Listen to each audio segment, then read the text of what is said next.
This is Optimal Living Daily, episode 2077. Don't be a flatliner by Helene Massicotte of freetopursue.com.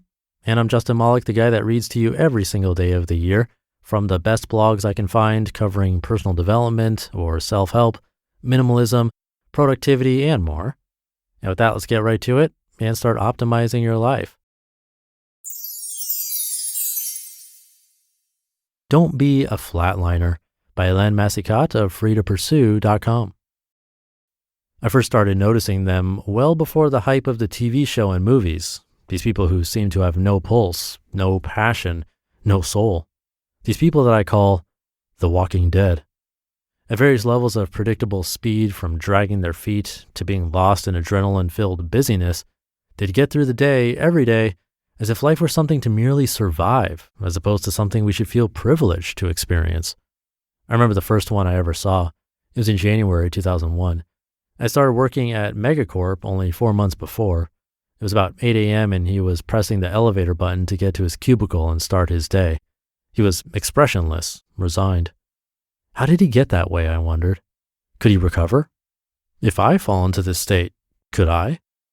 Little did I know that I'd seek to answer these questions for decades. I have a renewed sense of urgency in the matter because the infection seems to be spreading. We're all sorts of busy, and the busier we are, the more disengaged we become. We've lost our rhythm. We've lost our pulse. Too many of us are flatlining decades before our time. We cease to live well before our body grows clammy. At the root of this premature personal rot is a lie.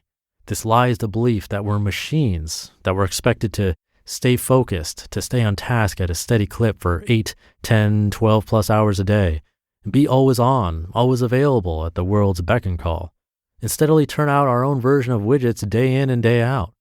We're built to follow natural rhythms, circadian, cardiac, energy rhythms, but we've lost the beat. And our bodies are a reflection of our lack of attention. As a society, we suffer from everything that is chronic. Chronic elevated blood sugars, elevated stress hormones, elevated blood pressure, elevated heart rate, anxiety, shallow breathing, back pain, abdominal pain, infections, headaches, and disease. These are signs of a system devoid of healthy cycles of intermittent stress and recovery, and it's starting to be a new type of normal. We're expected to be broken in some way. Denial is a powerful thing. We know something doesn't feel right, but we forge on anyway, masking our lack of natural rhythm, our own custom-tailored flatline, with various crutches. Coffee to give us energy in the morning, sugary foods throughout the day to keep it going, cigarettes and antidepressants to take the edge off, social media and busyness just to feel something, anything. And we consume copious quantities of alcohol, tranquilizers, pain pills, and TV at night to bring us back down. It's no way to live. It's a low-energy life. It's no life, really. And we don't have to let it turn into a lifeless sentence. We're human beings, not human doings. We're meant to follow natural rhythms. Sprint, recover. Sprint, recover. According to Jim Lohr and Tony Schwartz, just as we need to stress our muscles and our cardiovascular system to build physical resilience, we need to sprint and recover in all areas where we expend energy. Physical, mental, emotional, and spiritual. In order to re-energize our lives, we need to stop thinking in terms of the time we spend and instead think about how we expend and renew energy. And here's the paradox. The more we direct our energy in focused ways, with intermittent moments of high intensity followed by rest and renewal, the more total energy we get in return. By paying attention to how we expend and renew our energy, we can create more of it and become happier, more productive, more focused, and engaged versions of ourselves. We feel most alive when we push ourselves toward regular peaks in each of these areas. Physically, we can push ourselves hard for short durations. That's what energizes us, tops us up.